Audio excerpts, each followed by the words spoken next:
es el pulso paradójico o paradojal, que es el verdadero nombre que se le da a este pulso. Veamos, acá tenemos la presión de la arteria braquial, está en 110. Le decimos al paciente, tome aire profundamente, inspire. Si inspira, lo normal es que baje 10 milímetros de mercurio, o sea, de 110 que baje a 100. Pero acá no, miren a cuánto baja, baja bastante, baja a 60, 70.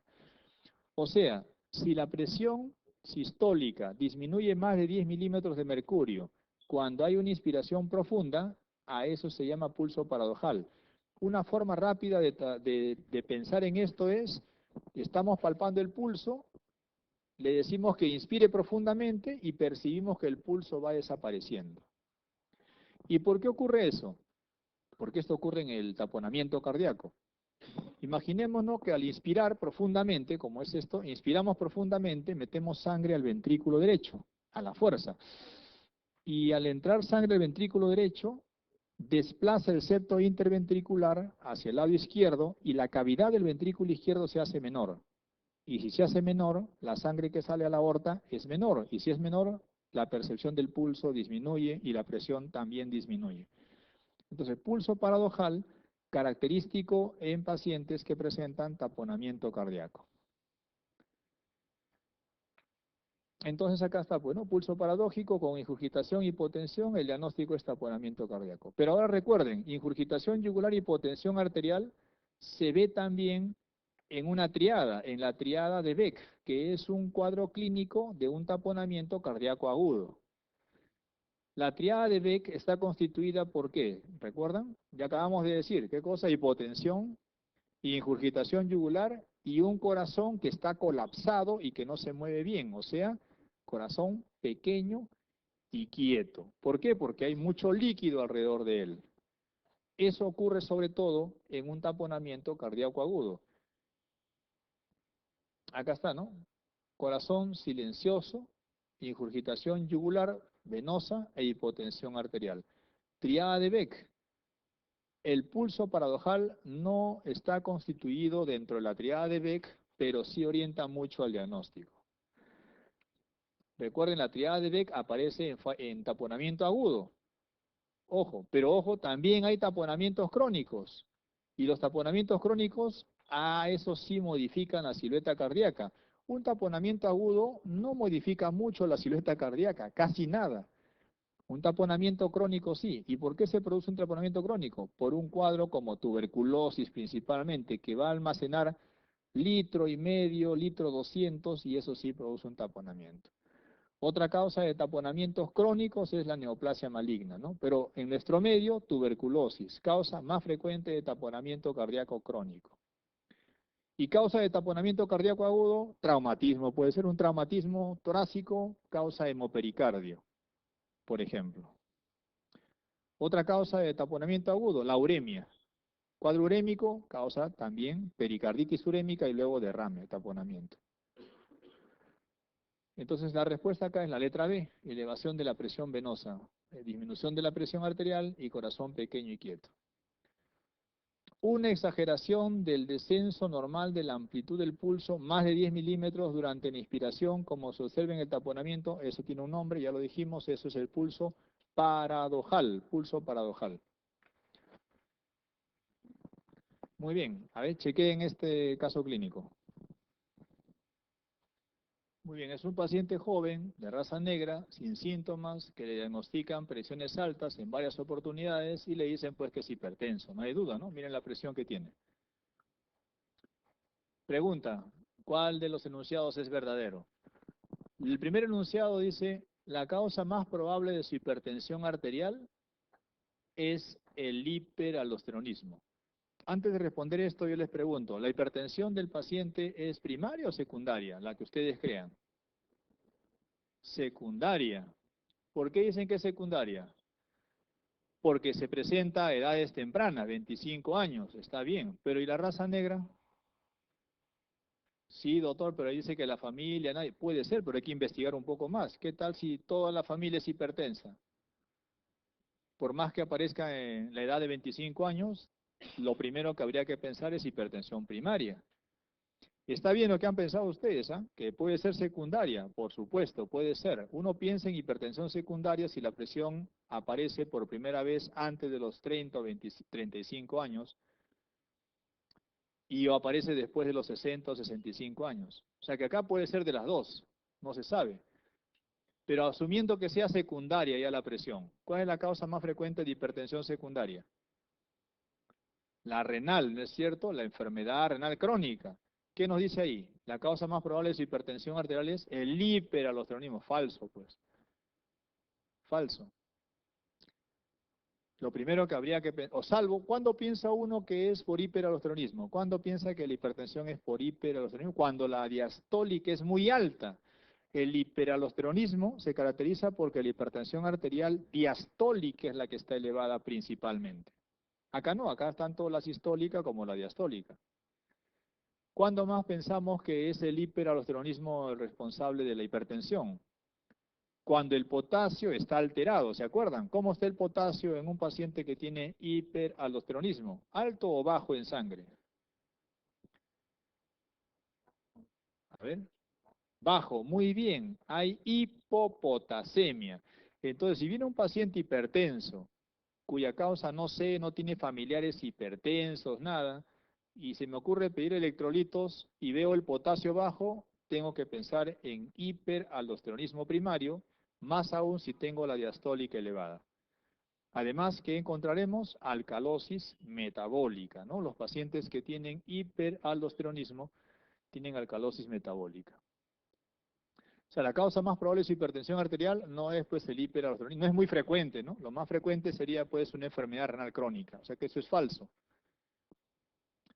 Debido a que este paciente ha sido diagnosticado de hipertensión, obtener una historia familiar de hipertensión o de enfermedad cardiovascular temprana no es de utilidad. ¿Cómo no va a ser de utilidad si tenemos duda todavía si es primero o secundaria? Es de mucha utilidad. Hay que tratar de ver cuál es la historia familiar de este paciente. Falso, entonces. Durante el examen inicial solamente es necesario una única toma de presión. Para el diagnóstico de hipertensión se requiere 2 tomas de presión en reuniones separadas, salvo que el paciente venga pues por crisis hipertensiva, encefalopático por emergencia. Ahí pues una sola toma de presión basta. Para el diagnóstico de hipertensión no le van a decir regrese de acá mañana para tomar otra vez la presión si está encefalopático. Es como la diabetes mellitus, ¿no? La diabetes mellitus requiere 2 medidas de glucosa por encima de 126 en episodios separados, excepto que el paciente venga pues por una cetoacidosis diabética debut. Ahí nadie va a decir, no, que regrese mañana para tomarle su glucosa otra vez. Pasa algo parecido con el concepto que estamos diciendo, ¿no? O sea, durante el examen inicial solamente es necesaria una única toma. No, si está estable el paciente requiere 2 tomas como mínimo. Este paciente no tiene hallazgos consistentes de hipertensión secundaria. Falso, sí tiene hallazgos consistentes. ¿Cuál es el hallazgo consistente? En que la presión aparece a temprana edad, ¿no es cierto? Eso es lo consistente. Es falso, pues. No tiene, sí tiene hallazgos consistentes. ¿Qué piden acá? Lo verdadero, ¿no? Por descarte, pues la E. ¿Qué dice la E? Una evaluación de la retina debería ser realizada en este paciente. ¿La hipertensión daña la retina o no? Sí. Entonces, evaluar la retina en el paciente nos va a decir si la hipertensión apareció recién o si ya apareció hace mucho tiempo. Si encontramos, por ejemplo, entrecruzamientos o entrecruzamientos arteriales y venosos, ya nos está indicando de que este es un cuadro que tiene ya mucho tiempo. Y si no tiene nada en la retina, si no tiene nada en la retina, nos está diciendo que recién aparece la hipertensión en este paciente. Recién aparece. Si recién aparece, podría decirse que tal vez es una hipertensión primaria, pero si hay mucho daño en la retina, o sea, empezó hace mucho tiempo ya, no, eso debe ser secundario probablemente. No es tan exacto, pero es más o menos la idea que debemos tener. O sea, la respuesta es evaluación de la retina. Todo lo demás es falso. El tratamiento de la hipertensión arterial, la ventaja de los bloqueadores de receptores de angiotensina, o sea, los ARA2, con respecto a los YECA, ¿cuál es?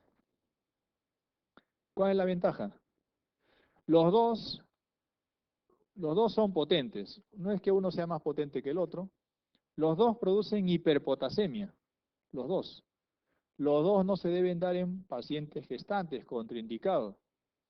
Los dos tampoco se deben dar si el paciente tiene estenosis bilateral de la arteria renal. El beneficio y la ventaja en realidad, dentro de algunas otras particularidades, es que los ARA2 no causan tos, o producen menos tos en todo caso. Pregunta, ¿por qué los YECA causan tos? Porque los YECA no solamente van a bloquear el pasaje de la angiotensina 1 a la angiotensina 2, sino que los YECAs, bueno, bloqueando pues a la ECA, ¿no? O sea, la enzima convertidora de angiotensina, ¿no? La enzima convertidora de angiotensina se encarga de que la angiotensina 1 pase a angiotensina 2 y que las bradicininas se degraden en péptidos no activos. ¿Qué pasa si bloqueamos a la ECA? ¿Cómo bloqueamos a la ECA? Con los YECA, pues no es cierto. Los YECA bloquean a la ECA.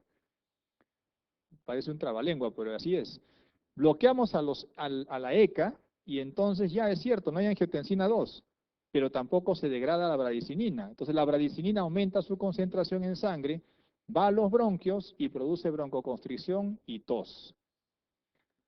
Además, la bradicinina actúa a nivel del endotelio, produciendo permeabilidad aumentada y riesgo de angioedema. Los YECA tienen un efecto secundario que no es frecuente, pero sí es muy letal, muy potencialmente letal. ¿Cuál es ese? El angioedema, o edema angioneurótico también se llama. No es frecuente, pero es el evento adverso más severo que presentan los YECA. Pero el más frecuente es la tos. La tos. Acá están los fármacos antihipertensivos que ya deben ir conociendo, que han quedado después de toda la depuración. ¿Qué fármacos antihipertensivos han quedado después de tantas guías en la actualidad, después del octavo comité, de la guía europea, de la canadiense, de la británica? La mayoría de ellas concluyen lo siguiente. Las tiazidas es un grupo importante. Los YECA con los ARA2, otro segundo grupo importante. Y un tercer grupo importante son los bloqueadores de canales de calcio o calcio antagonistas. Esos tres son los de primera línea. Los beta bloqueadores han quedado como fármacos ya de segunda línea, no de primera línea. Y aparte de los beta bloqueadores, ¿qué otros antihipertensivos han quedado ya de segunda, tercera línea, como quieran? Acá está. Los agonistas alfa 2. También puede ser. ¿Como cuáles? Pues clonidina, metildopa. ¿No es cierto? También.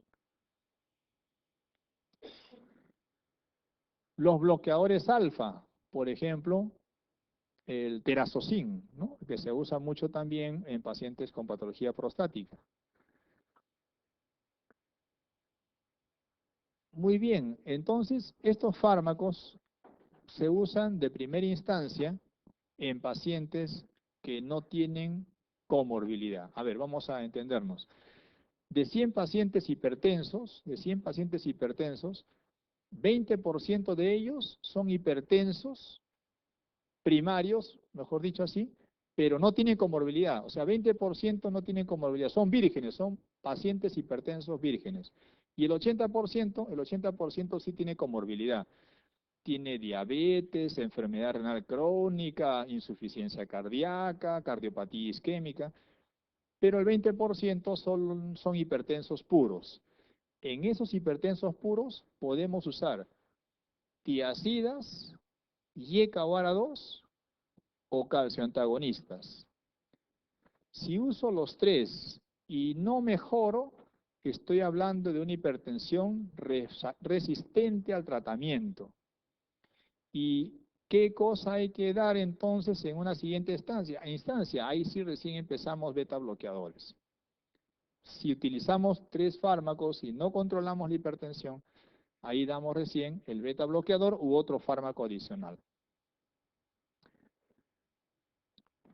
Muy bien, aquí sí hay que puntualizar algunas cosas con las guías que han venido, ¿no? Y lo vamos a resumir así. Si tenemos un paciente de raza negra, ¿cuál es el antihipertensivo de elección? no interesa la edad.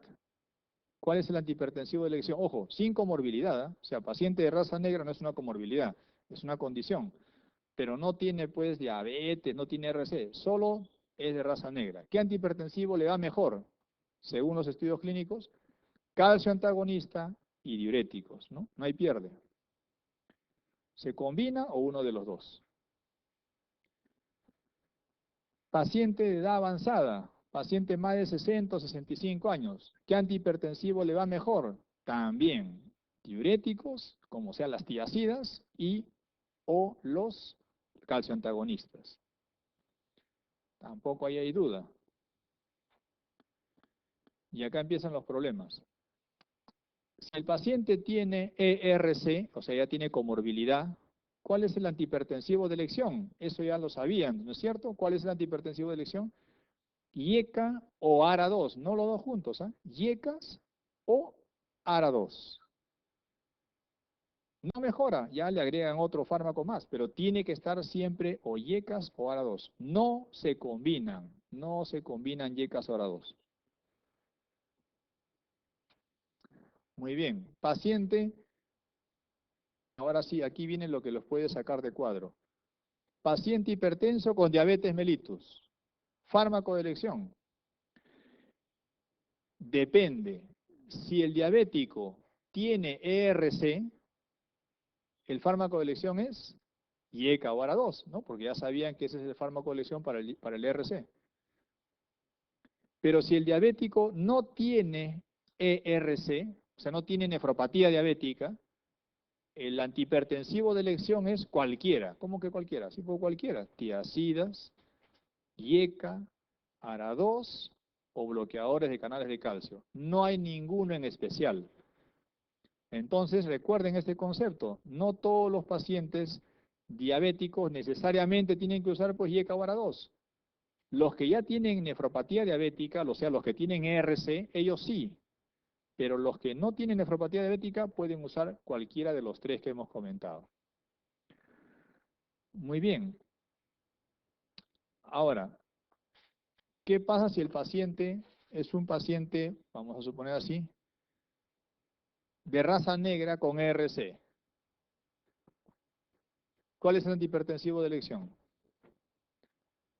Claro, porque raza negra tendría que darle calcioantagonista y diurético. No, ahí predomina los ERC, es decir, o sea, el concepto de ERC. Quiero decir que hay que darle IECA o ARA2. Otra cosa importante que también debemos tenerlo como concepto clave es, anteriormente decíamos que todos los pacientes, pacientes en general, teníamos que bajar la presión hasta 140/90.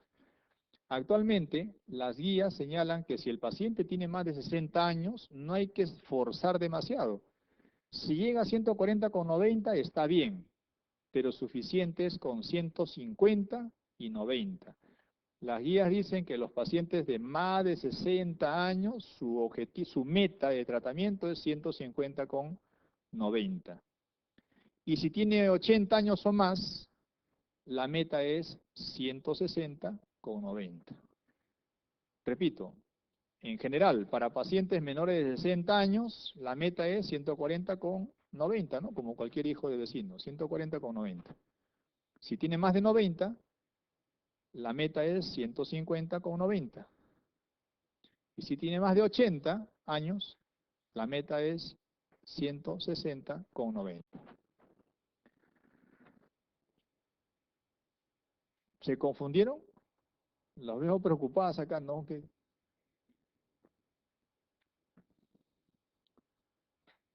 ¿De nuevo? A ver, paciente con 50 años, ¿cuál es la meta objetivo de la presión arterial? Si tiene menos de 60 años, la meta debe ser 140/90. Esa es la meta. Si el paciente tiene entre 60 y 80 años, la meta debe ser 150/90. Si el paciente tiene más de 80 años, la meta debe ser 160/90. Ya está. Ahora bien, el concepto que también ha cambiado es, y en el diabético y en el paciente con ERC, ¿Cuál es la meta? ¿Cuál es la meta? ¿Cuál es la meta de la presión arterial en un diabético y un RC? El concepto clásico es 130 con 80, pero las guías actuales dicen no, en un diabético, en un RC hay que tratarlos como la población general, o sea, la meta ¿cuál debe ser? 140 con 90, eso es lo que dicen las guías actuales. ¿Y por qué ya no 130 con 80? Porque la mortalidad aumenta, se ha visto que a mayor disminución de la presión en diabéticos y en RC hay mayor mortalidad, así que no conviene.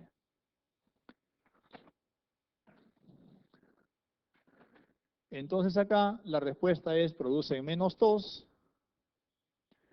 Las siguientes son causas de hipertensión arterial, excepto feocromocitoma, causa de hipertensión secundaria. ¿Cuál es la característica del feocromocitoma? Que la presión sistólica y diastólica son sumamente altas, que cuando la presión viene por picos, por crisis de presiones altas, que produce una cefalea tremenda, y que el aumento de la presión aparece a los cambios de posición del paciente. Se para, se echa, lo que quiera, cambio de posición. Y hay una, bueno, hay muchas más, pero una característica importante es la rubicundez facial. El paciente hace rubicundez facial cuando hay hipertensión. Flushing también le llaman.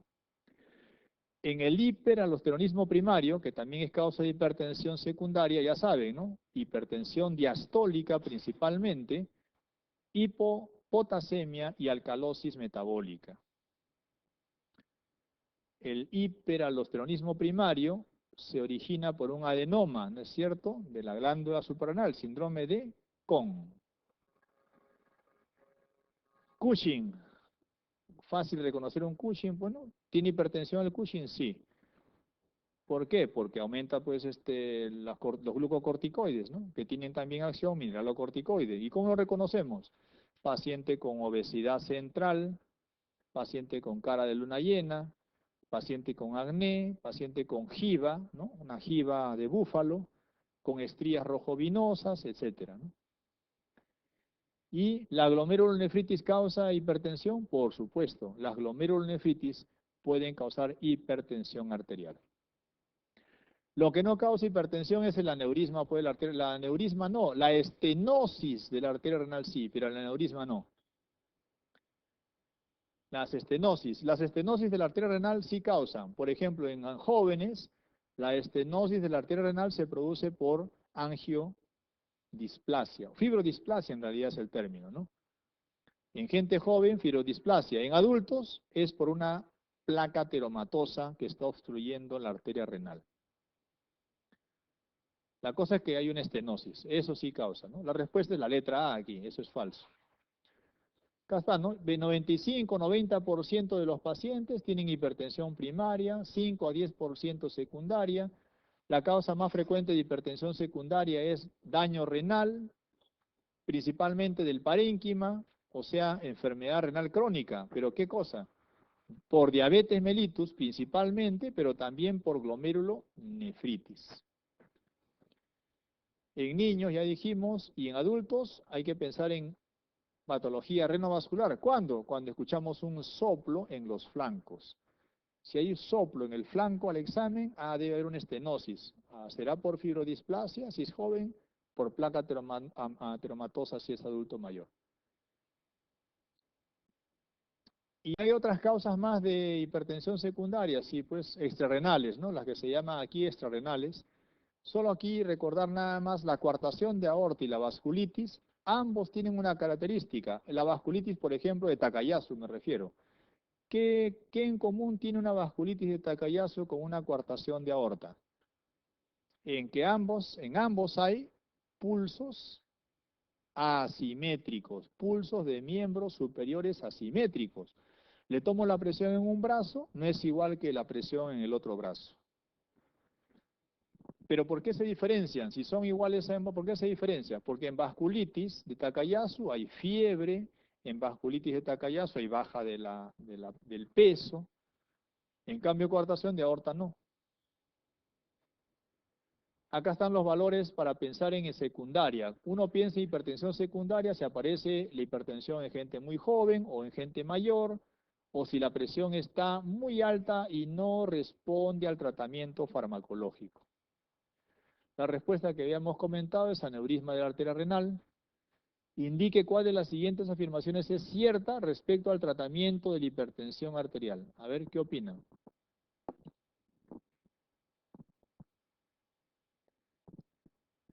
En el primer caso, dicen que los pacientes obesos que bajan de peso, solo por bajar de peso, no disminuye la presión. Falso.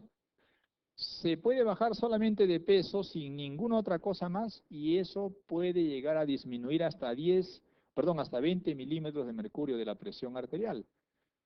¿Qué otra cosa más baja la presión arterial por sí sola? La baja de consumo de sal, dejar de fumar, hacer ejercicio físico aeróbico. Todas esas son medidas de tipo no farmacológicas. O sea que esto es falso, esto sí disminuye.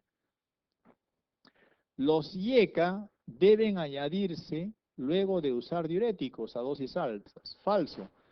Si nosotros damos IECA luego de usar diuréticos, ¿los diuréticos qué hacen? Deshidratan. Si usamos IECA en un paciente deshidratado, vamos a causarle falla renal. Por eso que los IECA deben darse en pacientes que tienen buena hidratación. Se pueden dar junto con los diuréticos, pero mucho cuidado, no deben estar deshidratados los pacientes.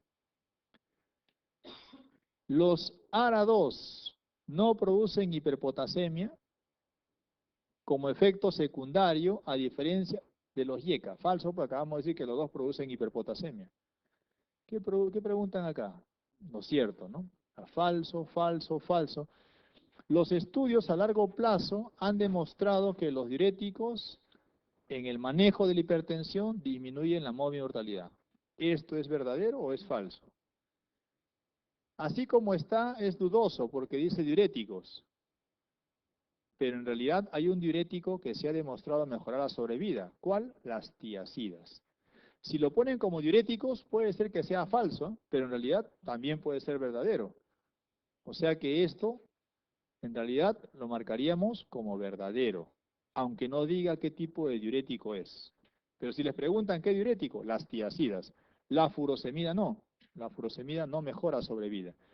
La taquicardia refleja es un efecto secundario de los antagonistas de calcio no dihidropiridínicos.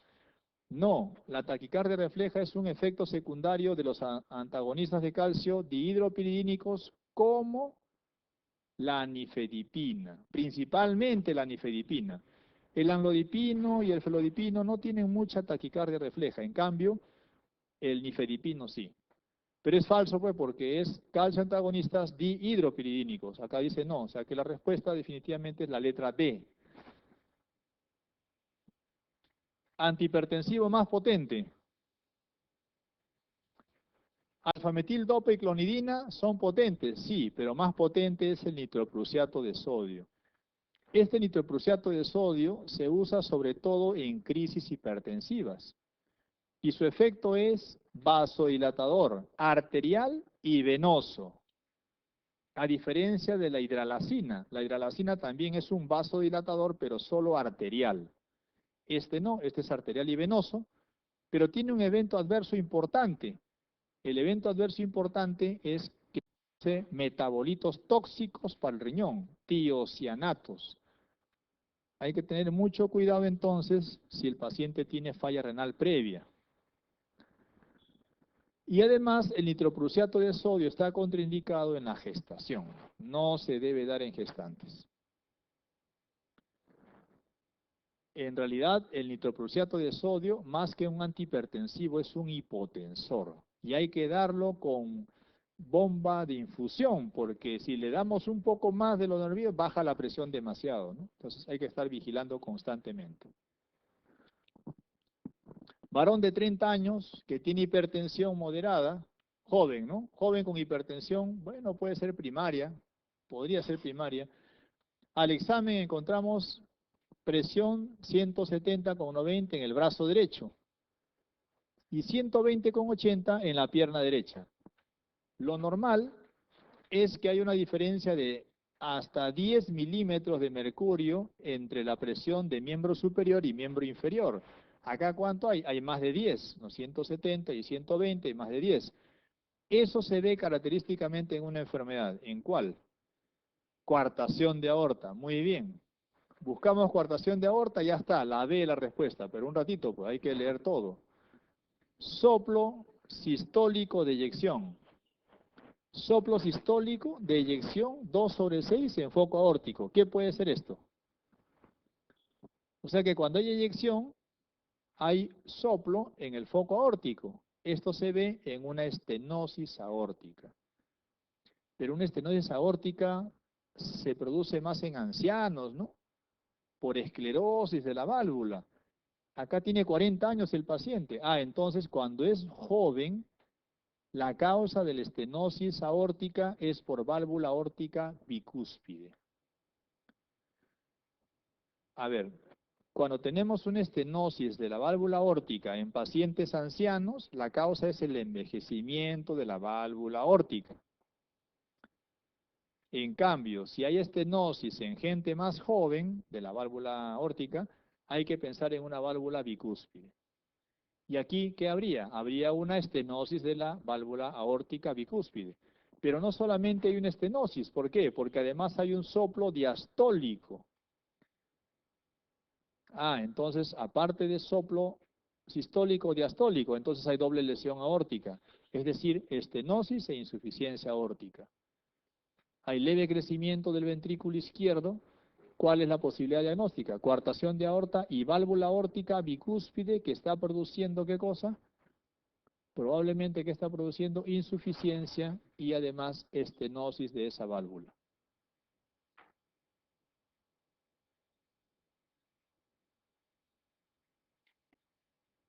Varón, 45 años, con hipertensión arterial, sin antecedentes de tabaquismo, obesidad, lípidos normales. O sea, miren, es un hipertenso sin factores de riesgo, aparentemente, pero sí tiene una condición. ¿Cuál es la condición? Hipertrofia de ventrículo izquierdo. Esto es como preguntar, hipertenso de raza negra, no hay duda ya, calcio antagonista, diurético, igual. Hipertenso con hipertrofia de ventrículo izquierdo, fármaco de elección es IECA. ¿Y puede ser ARA2? También podría ser ARA2. ¿Cuándo se prefiere ARA2? Si el hipertenso es diabético. Si el hipertenso es diabético y tiene hipertrofia de ventrículo izquierdo, el mejor fármaco es ARA2. Pero puede ser IECA también, sí, pues, pero mejor ARA2. Pero acá como dicen que no es diabético, acá ya en Alapril no hay pierde.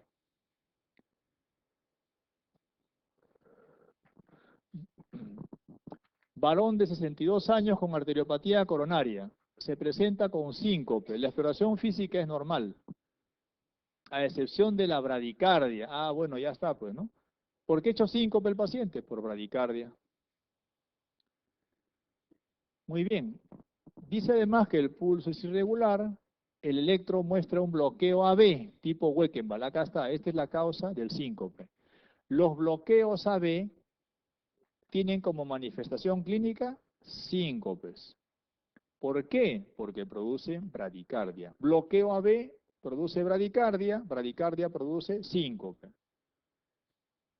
¿Cuál de las siguientes alteraciones es más probable encontrar en el electro? Y ustedes dicen, ¿y ahora esto de acá, el bloqueo AB tipo Weckenbach, qué cosa es? No se acuerdan de repente, pero para responder una pregunta, no siempre hay que saber de qué se trata, ¿no? Y los que saben dar preguntas siempre la piensan así. ¿Y ahora de qué es esto? Comienzan a chequear y dicen, la más larga es la respuesta, primera posibilidad. Ojo, eso también es importante, ¿eh? Es así, la más larga, la más elaborada, es que hay profesores que se complican la vida y dicen, bueno, lo hacemos así y dan claves al alumno. En este caso sería la B, sin pensarlo. Luego, el alumno puede pensar de otra forma y dice, no, pero acá hay progresivo del PR, progresivo de intervalo, acá hay acortamiento. Entre estas dos está la respuesta. de Tim Marín y ahí la hacen, ¿no? Una cosa así, puede ser. Esta no es una pregunta bien estructurada, ¿no? En realidad no tendría que ser así. La respuesta, como ya se han dado cuenta, es la letra B, efectivamente, porque el fenómeno de Wekenball consiste en el alargamiento progresivo del PR hasta que ya no conduce. Veamos de qué estamos hablando. Miren, este es un electro que indica bloqueo AB de primer grado. En un bloqueo AB de primer grado, ¿cuál es el problema? El problema es que el PR es mayor a 0,20. ¿Recuerdan el PR cuánto mide normalmente el PR? 0,12 a 0,20. Si mide más de 0,20 es bloqueo AB. ¿Pero por qué es de primer grado el bloqueo AB? Porque toda onda P pasa al ventrículo y genera QRS. P pasa a QRS, P pasa al ventrículo, QRS, P. Ya. ¿Cuál es la frecuencia cuál es la frecuencia cardíaca? Veamos, acá 1, 2, 3, 4, 5, 6, 7, 8. 300, ¿no? Porque ese es el número mágico. 300 entre 8, 30 y 40 vamos a poner. O sea que hay una bradicardia importante. Pregunta, ¿por qué no es bradicardia sinusal? ¿Por qué es bloqueo? Esto es un bloqueo, pero ¿por qué no es una bradicardia sinusal? Podría ser una bradicardia sinusal, por supuesto, pero ¿por qué no es? ¿Cuánto mide el PR? Más de 0,20. Ya no, pues ya no es bradicardia sinusal. Si acá el PR mediría menos de 0,20, perfecto, sería bradicardia sinusal. Pero acá no, acá tiene PR prolongado. Eso indica bloqueo AB de primer grado. ¿Por qué de primer grado? Porque toda P conduce QRS. P, QRS, P, QRS, P, QRS. ¿Da clínica esto? Puede ser, muy raro. Bloqueo AB de segundo grado. Vean aquí, onda P, QRS. Onda P, QRS, onda P, QRS, onda P, ya no hay QRS, no pasó. Esta onda P que se generó en la aurícula, quiso pasar, llegó al nodo AB, no lo dejó pasar. No hay QRS. Otra vez, P, QRS, P, QRS, P, no lo dejó pasar, no hay QRS. O sea que en el bloqueo AB de segundo grado, el problema es que no todas las ondas P generan QRS. Pero este bloqueo AB de segundo grado es particular porque tiene un fenómeno que se llama fenómeno de Wekenball. ¿Y qué consiste el fenómeno de Wekenball? Que las PR se van haciendo cada vez más prolongadas, hasta que finalmente esta PR se hace más larga y ya no conduce. Otra vez, PR está más larga, ya no conduce. Miren, esta PR se hace más larga y esta no conduce. Ese fenómeno se llama fenómeno de Wekenball, y eso es lo que estaban preguntando acá, ¿no? Muestra un bloqueo auricular tipo Wekenball, o sea, alargamiento progresivo del intervalo PR. Esto se produce asociado a un infarto de cara inferior del corazón, por compromiso de la coronaria derecha. Es frecuente su asociación. Compromiso de la coronaria derecha y se evidencia en el infarto de cara inferior. Este se llama bloqueo de tipo Wekenball o MOBITZ 1, o sea, este bloqueo AB de segundo grado tipo MOBITZ 1 se caracteriza por el fenómeno de Wekenball. Pero hay un bloqueo AB de segundo grado tipo MOBITZ 2, que es este. ¿Y en qué consiste? Acá no se va prolongando el PR. Acá hay PQRS, PQRS y la P de frente deja de conducir. Otra vez, PQRS, PQRS, P ya no conduce. O sea, súbitamente no conduce. Y esto es más riesgoso. Y esto se asocia más con compromiso de la arteria descendente anterior. O sea que se asocia con infartos de cara anteroseptal. Y acá sí hay que darle tratamiento. ¿Y el tratamiento cuál es? Marcapaso. Marcapaso. ¿Por qué? Porque si no damos marcapaso, el paciente hace bradicardias y va a tener síncopes a cada rato. Y finalmente, el bloqueo AB de tercer grado o bloqueo completo es este de acá, en donde la onda P se genera en la aurícula, pero no pasa al ventrículo. No importa, dice, pues yo sigo contrayendo onda P y sigue, o sea que la aurícula sigue estimulándose, no interesa que el estímulo pase al ventrículo. Pero el ventrículo no se va a quedar atrás, dice, bueno, no me llega, no pasa nada, yo también sé generar mi estímulo. Entonces el ventrículo genera su estímulo, otra vez genera su estímulo, pero el ventrículo, como saben, genera su estímulo en ritmo de 20 a 40 latidos por minuto. Entonces, ¿cómo sé que es el ventrículo? Porque el QRS es ancho. Ancho es más de 3 cuadraditos. Entonces, miren, entre R y R, mejor dicho, entre R y R, hay ritmicidad. Este es un ritmo idioventricular, el ritmo del ventrículo. Y esto es un ritmo de la aurícula. Hay disociación, cada uno late por su lado. Onda P, y acá la onda P no se ve porque cae sobre la onda T y se modifica, pero acá está. Onda P, acá la onda P cae sobre el QRS, acá cae bien, acá también otra vez sobre la onda T y se modifica.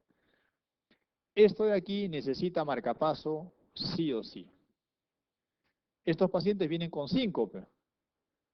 Y estos pacientes clásicamente presentan el síndrome de Stock-Adams. Síndrome de Stock-Adams, paciente que hace síncope por bloqueo AB de tercer grado. Entonces la respuesta es la letra B, alargamiento progresivo del intervalo PR. Mujer 22 años, refiere palpitaciones y presenta ritmo cardíaco regular, con frecuencia de 170. Presión normal, y miren, la frecuencia pasa de 170 a 75 después que le aplican un masaje en el seno carotidio. ¿Cuál de los siguientes diagnósticos es el más probable? A ver, lo primero que tenemos que recordar es, si nos dicen que el ritmo cardíaco es regular, sí o sí no puede ser una de estas. ¿Cuál no puede ser? ¿Cuál de todas estas no tiene un ritmo regular? Aquí, en la China, donde sea. ¿Cuál? La fibrilación. La fibrilación no tiene ritmo regular, tiene ritmo irregular. O sea que no puede ser esta de arranque porque me dicen que el ritmo es regular. No es la B. ¿Será que podremos eliminar?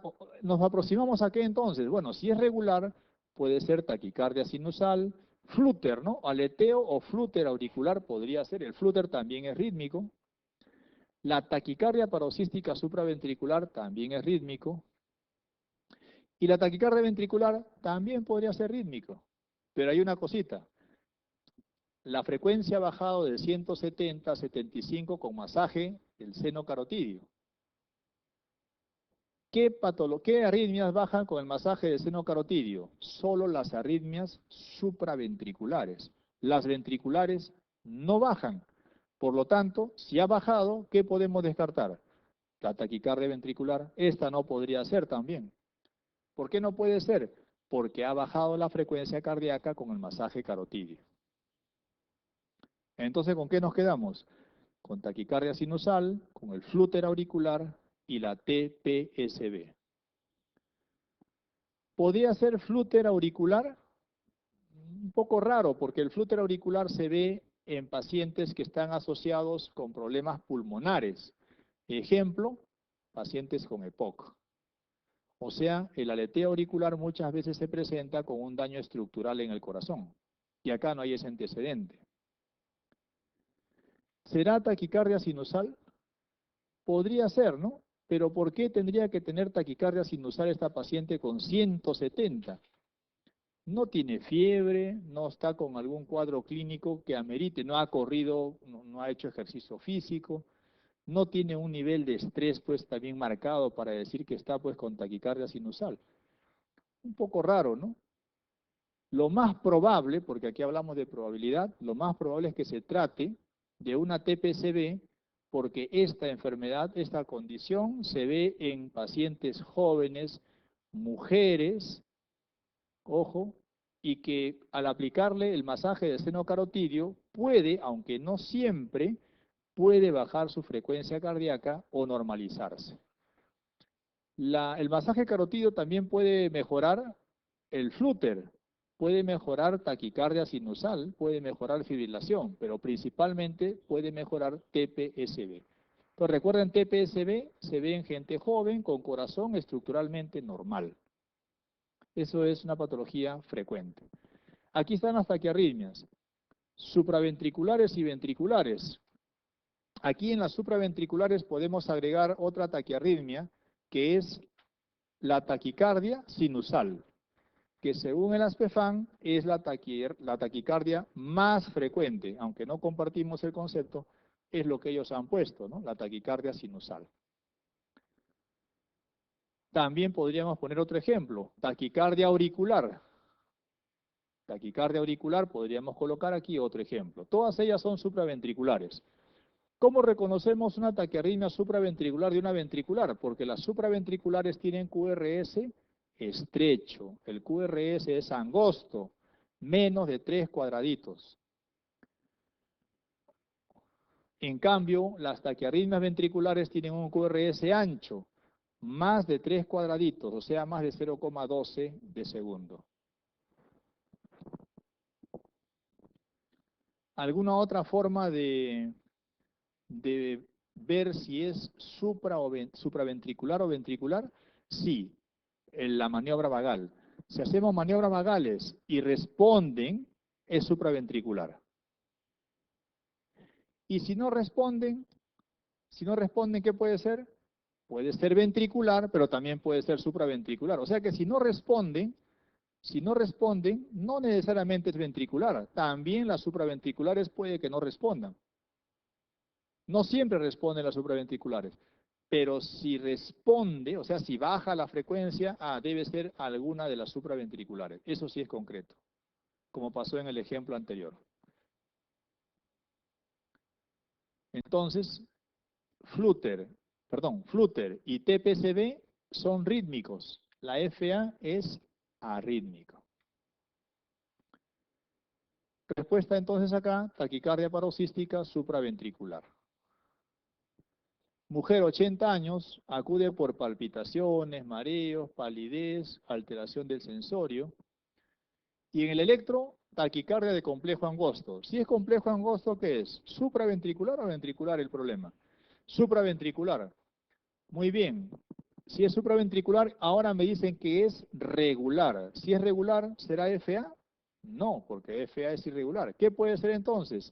Flutter o puede ser taquicardia paroxística supraventricular. Pero tiene 80 años. ¿Será taquicardia paroxística supraventricular? Raro, ¿no? ¿Qué parece que sea? Un flutter. La maniobra Valsalva permite disminuir la frecuencia ventricular y aparece ondas de flutter, aleteo auricular, pero no logra convertirse a ritmo sinusal, o sea que no se cardiovierte totalmente, pero al menos bajó la frecuencia. ¿Y por qué? ¿Qué pasó? Se estimuló el vago.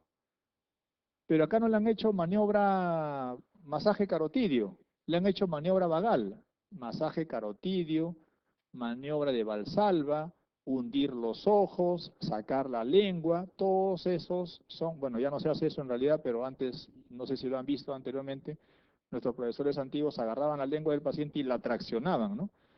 Eso para curar el hipo, decían, pero también producía un reflejo parasimpático importante, o sea, bradicardia y todo ello. La cuestión es que no se hace aquí en un paciente de 80 años masaje carotidio porque el masaje en estos pacientes puede romper placa ateromatosa y producir un émbolo y un DSB. El paciente mejora de la taquicardia, pero queda pues con hiplejía, queda con afasia, no cuadra, ¿no? Entonces le hacen una maniobra de Valsalva propiamente y eso baja.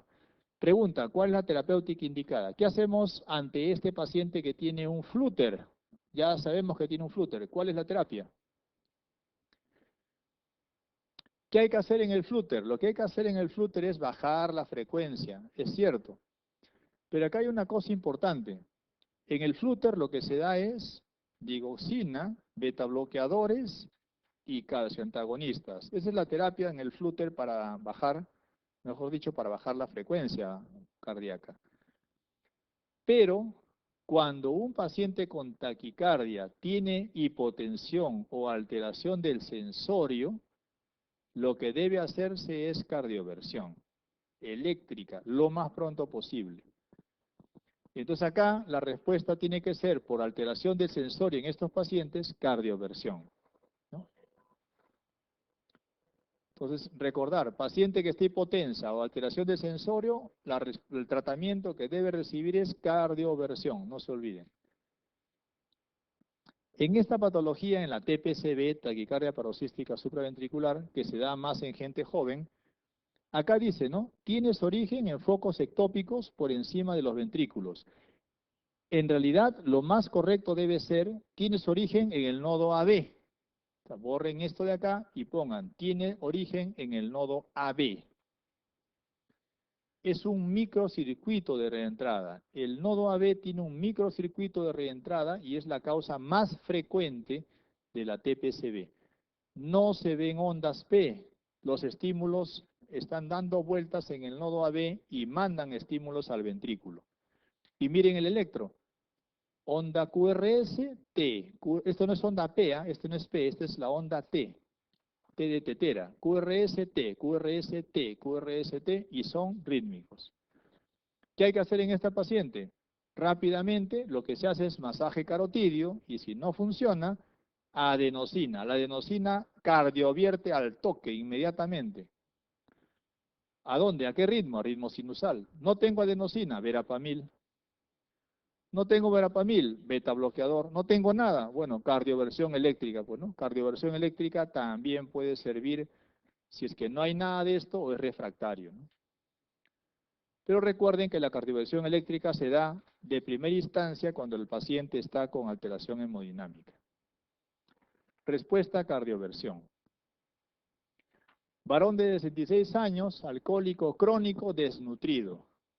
La frecuencia cardíaca es irregular, la presión está en el límite, pero no tiene signos de disfunción cardíaca. Cuando en la pregunta les ponen sin signos de disfunción cardíaca, lo que les están diciendo es que no está pues con alteración hemodinámica, o sea que no requiere cardioversión eléctrica, en otras palabras, para que se orienten. O sea que sin signo de disfunción cardíaca, paciente no requiere cardioversión eléctrica. Este paciente tiene una taquicardia ventricular polimorfa, tipo torcida de puntas. Esto significa que es una taquicardia de alto riesgo para que haga fibrilación ventricular. La taquicardia polimorfa tipo torcida de puntas tiene el riesgo de desencadenar, si no se corrige, fibrilación ventricular. ¿Cuál es el tratamiento endovenoso a indicar en este paciente? Las taquicardias ventriculares pueden ser monomorfas o polimorfas. Miren, acá está. Las taquicardias ventriculares ya saben que se reconocen por los QRS anchos. Acá no parece serlo, pero lo es porque es muy complicado la taquicardia de puntas, torcida de puntas. Pero miren, acá está una taquicardia ventricular monomorfa. ¿Y esto en qué condición se presenta? En isquemia. Cuando la isquemia es aguda, secundaria a un infarto, el tratamiento es lidocaína. Imagínense que hay un infarto en miocardio y hace taquicardia ventricular monomorfa. ¿Cuál es el tratamiento? Lidocaína. No hay lidocaína, amiodarona, pero de primera instancia lidocaína. Pero ¿qué pasa si hay taquicardia ventricular monomorfa en un paciente con cardiopatía isquémica crónica ya, pues, ¿no? Ahí no se da pues lidocaína, ahí el fármaco de elección es procainamida. O sea, en cuadros isquémicos agudos, lidocaína, en cuadros isquémicos crónicos, procainamida. Estamos hablando cuando hay taquicardia ventricular. Y esto ha venido en pregunta alguna vez y deben tenerlo como concepto. La procainamida no se debe usar en eventos agudos, o sea, infarto en miocardio agudo, hace taquicardia ventricular, le damos procainamida, va a morir ese paciente porque hace mucho riesgo de arritmia. La procainamida solo se da cuando la cardiopatía es crónica, la cardiopatía isquémica es crónica. En cambio, la torcida de puntas, que es la taquicardia ventricular polimorfa, aquí, ¿qué tratamiento vamos a...? ¿Por qué se produce esto? ¿Por isquemia también? En realidad, la torcida de puntas se produce por QT largo. El QT, que es una medida del electrocardiograma, cuando es muy largo, puede desencadenar una torcida de puntas. ¿Y una torcida de puntas en qué degenera? En una fibrilación ventricular. Ahora, el QT largo, ¿por qué se origina? Puede originarse por muchas razones, pero una que no pueden olvidar es por hipomagnesemia, por hipocalcemia y por algunas alteraciones propias que ocurren de los canales de iones. Incluso puede ser hereditario el QT largo. Entonces, ¿QT largo es un riesgo? Sí, porque causa o puede desencadenar torsión de puntas. Y el QT corto también puede desencadenar torsión de puntas. ¿El tratamiento cuál es? Sulfato de magnesio. No es amiodarona, no es procainamida, es sulfato de magnesio. Como lo describen acá entonces, tratamiento, bueno, acá le ponen simplemente magnesio, ¿no? Pero es el sulfato de magnesio. A ver, mujer, 18 años, en etapa premenstrual. Va al servicio de emergencia porque tiene palpitaciones, ansiedad y sudoración. Al examen está pálida, el pulso es regular, filiforme, con hipotensión arterial y en el electro vemos 185 por minuto. ¿Qué debemos pensar en esta paciente? Así no nos equivoquemos. Debemos sospechar que tiene un embarazo ectópico roto. Claro, pues una mujer joven en etapa premenstrual que viene a la emergencia con palidez marcada, hipotensa, ¿no es cierto? Y pulso filiforme. Eso tenemos que pensarlo, así la mamá jure sobre la Biblia, ¿no? Eso ya lo hemos visto y eso muchas veces por creer en el paciente y en el familiar a veces se prolonga y dilatamos y ponemos en riesgo la vida de la paciente. O sea que esto podría ser un sangrado interno. Sí, pues podría ser un sangrado interno. O sea que los 185 latidos por minuto puede ser una taquicardia sinusal. Podría ser. ¿Pero por qué no es? Porque no hay onda P. Si hubiese onda P, pudiese ser taquicardia sinusal. Pero no, no hay onda P. Y si no hay onda P, en una mujer joven con taquicardia y complejos QRS estrechos y es rítmico, ya está, pues, ¿no? El caballo blanco de San Martín. ¿De qué se trata? De una taquicardia paroxística supraventricular. Doctor, pero la maniobra vagal es negativa, está bien, pues no siempre es positiva, ya hemos dicho. Solo la tercera parte va a ser positiva.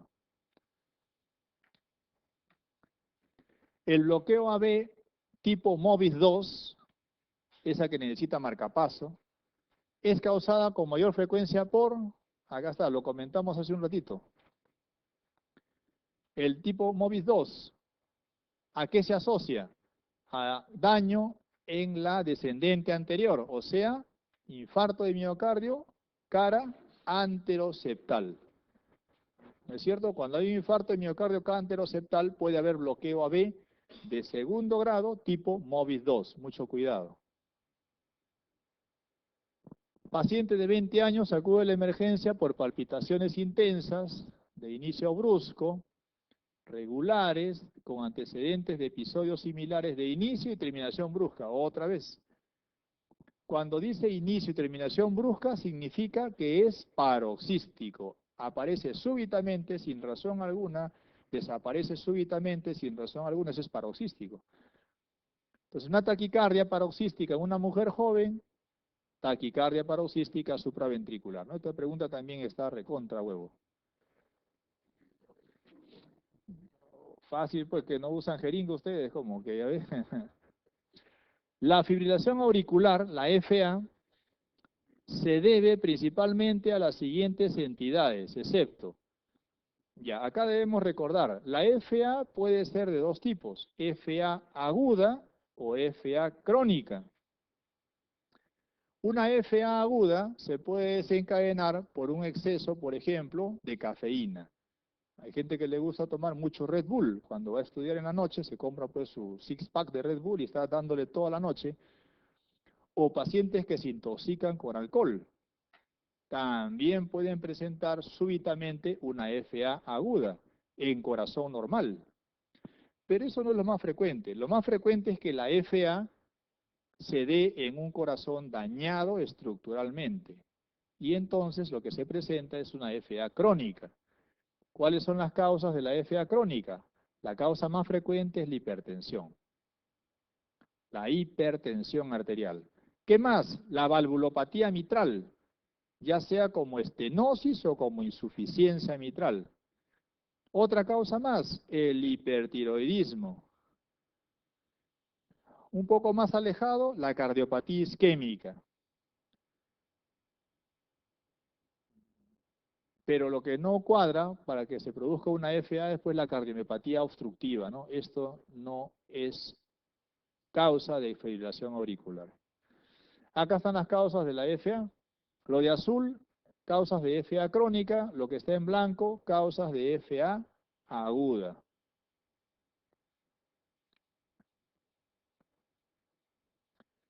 La fibrilación auricular se debe principalmente a las siguientes entidades, excepto cardiomiopatía obstructiva. En caso de fibrilación auricular con respuesta ventricular rápida, ¿qué significa FA con respuesta ventricular rápida? A ver, la FA, ojo, la FA ocurre básicamente por compromiso en la aurícula izquierda.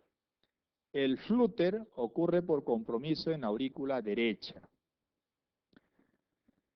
Ahora, en la FA encontramos en un minuto 600 estímulos, en un minuto en la aurícula.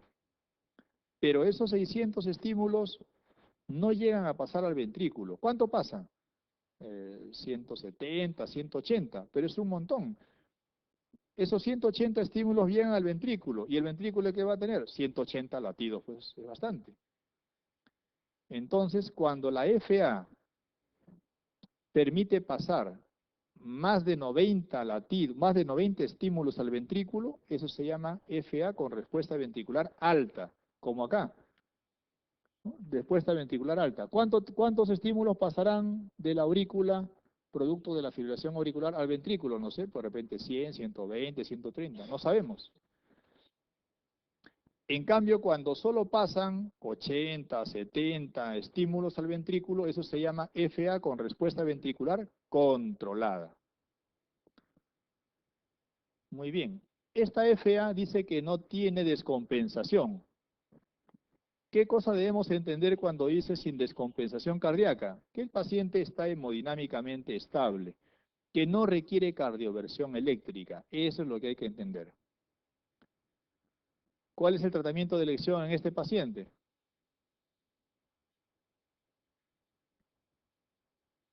Si no requiere cardioversión eléctrica porque está aparentemente compensado, lo primero que hay que hacer en una FA es bajar la frecuencia ventricular. Y de esos 180 estímulos que llegan al ventrículo, hay que dar un fármaco que bloquee un poco esos estímulos y que no pasen los 180, que pase solamente 70, 80. ¿Y qué fármacos son esos que se pueden dar? Beta bloqueadores, digitálicos y calcio antagonistas no dihidropiridínicos. Repito, beta bloqueadores, digitálicos y calcio antagonistas no dihidropiridínicos. ¿Y dónde van a actuar esos fármacos? En el nodo AB. ¿Para qué? Para frenar el pasaje de los estímulos que vienen de la aurícula al ventrículo. Por lo tanto, la respuesta de aquí, de esta pregunta, ¿cuál será? Digital. Muy bien. ¿Y por qué no nifedipino? Si es un calcio antagonista. Sí, pero es un calcio antagonista dihidropiridínico, así que no cuadra. Veamos acá, miren. Paciente que viene con FA aguda. Recién apareció la FA a este paciente, por cualquier motivo. Si está inestable hemodinámicamente, hipotenso, con alteración de sensorio, hay que cardiovertirlo con corriente eléctrica de frente, no hay duda. ¿Qué pasa si está estable? ¿Está inestable? No. Ah, ya, o sea que está estable, ¿no es cierto? Lo primero que hacemos es bajar la frecuencia del ventrículo. ¿Con qué? Con los fármacos que ya les he dicho, beta bloqueador, digital, calcio antagonista. Una vez que bajamos la frecuencia del ventrículo, el paciente ya está más tranquilo. ¿Pero está normal? No, no está normal. Lo que hemos bajado solamente es la frecuencia del ventrículo. Pero el paciente sigue en FA.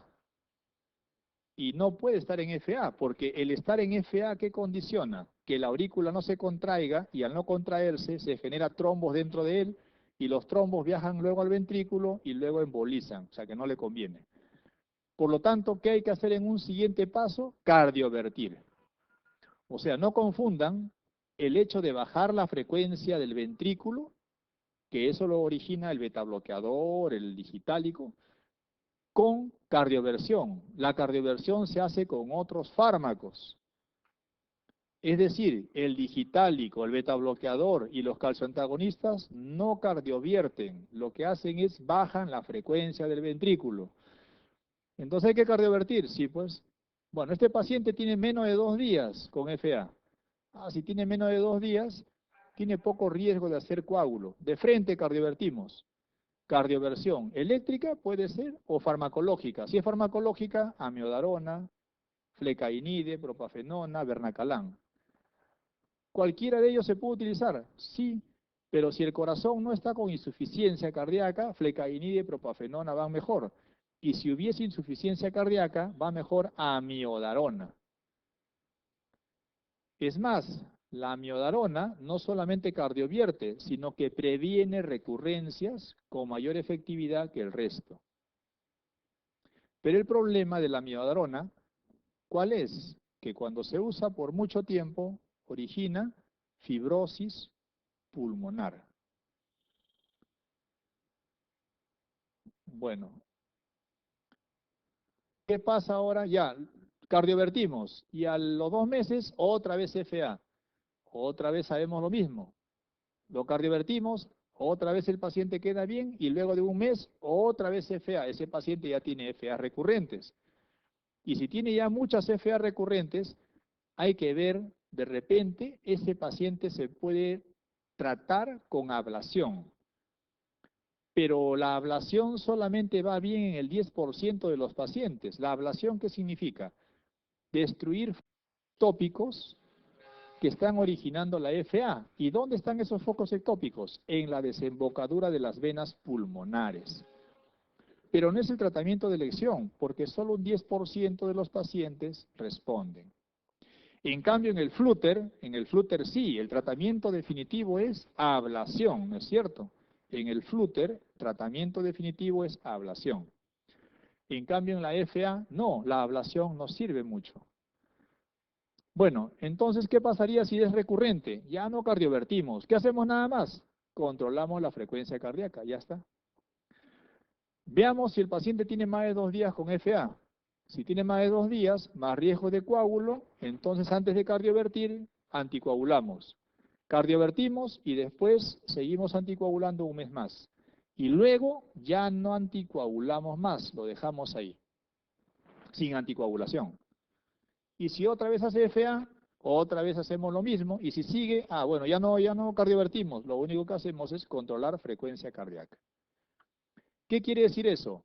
Que cuando el paciente tiene una FA crónica o recurrente, el manejo es diferente. ¿Cómo así? Ya no se cardiovierte.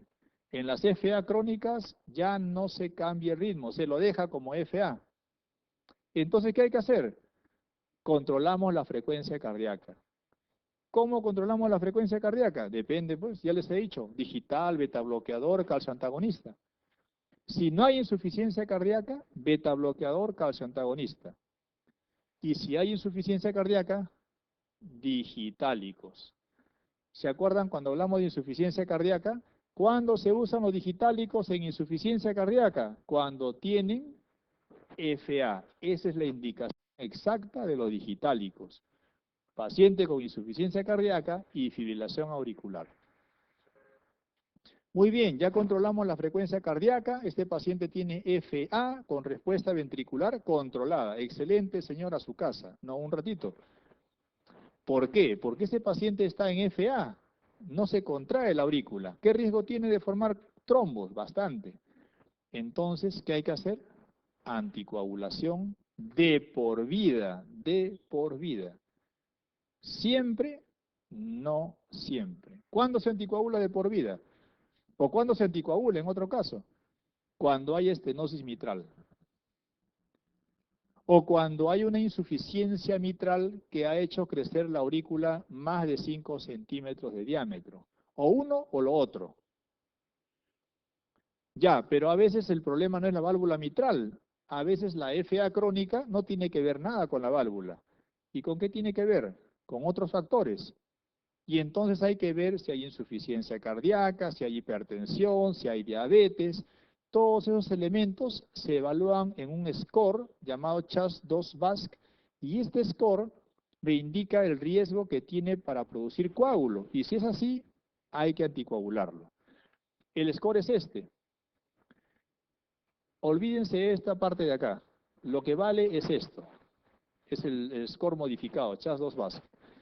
Le dan puntaje de 1 a insuficiencia cardíaca, a diabetes mellitus, a hipertensión, al sexo femenino y a la edad entre 64 o 65 y 74 años.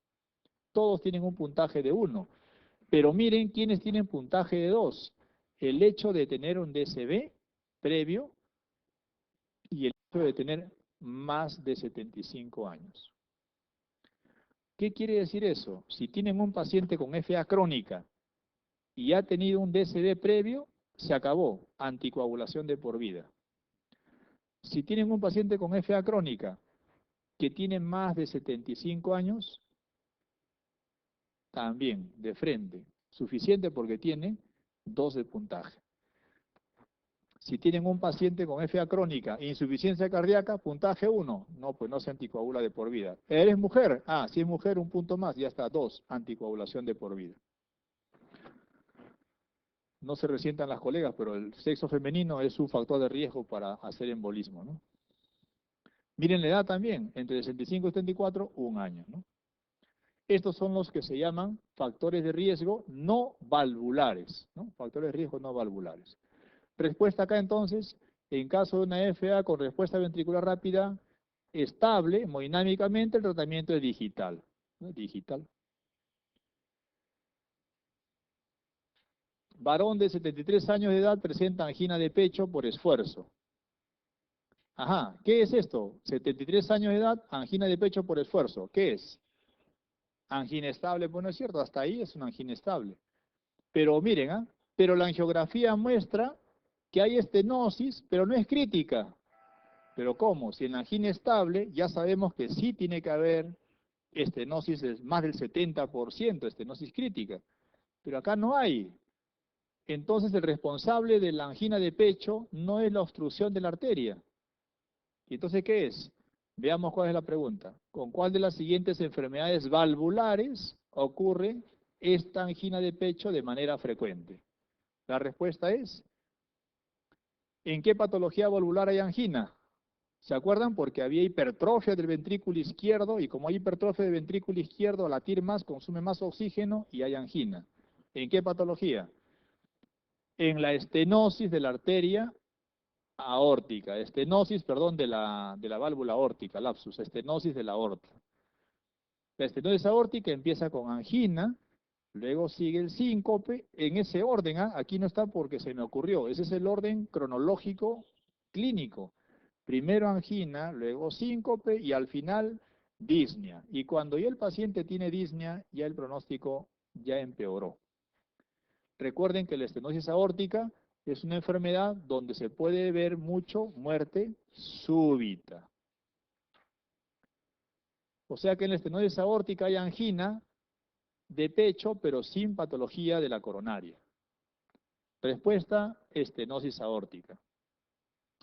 ¿En cuál de las valvulopatías no suele existir ortopnea y disnea de esfuerzo? Esta es una pregunta también sencilla, no se compliquen. Todas las valvulopatías del lado izquierdo, o sea, de la mitral y de la aorta, ya sea insuficiencia o ya sea estenosis, repito, todas las valvulopatías del lado izquierdo, mitral y aorta, ya sea insuficiencia o estenosis, todas causan disnea, todas, en mayor o menor medida. Pero ¿cuál de todas ellas causa más disnea? La estenosis mitral. La estenosis mitral es la que produce disnea por excelencia, pero cualquiera de ellas produce disnea. Disnea, ortopnea, ¿no? En cambio, cuando hablamos de patologías valvulares del lado derecho, ahí la disnea no es representativa. Por lo tanto, acá preguntan, ¿en cuál de las valvulopatías no suele existir ortopnea y disnea de esfuerzo? La mitral, sí. La mitral, sí. La aórtica, sí. La mitral, sí. La tricuspidia, que es del lado derecho, no. Esta no. Finalmente, ¿cuál de las siguientes enfermedades no se asocia? Hay 51 porque la pregunta 10 o 9 creo que no existe, ¿no?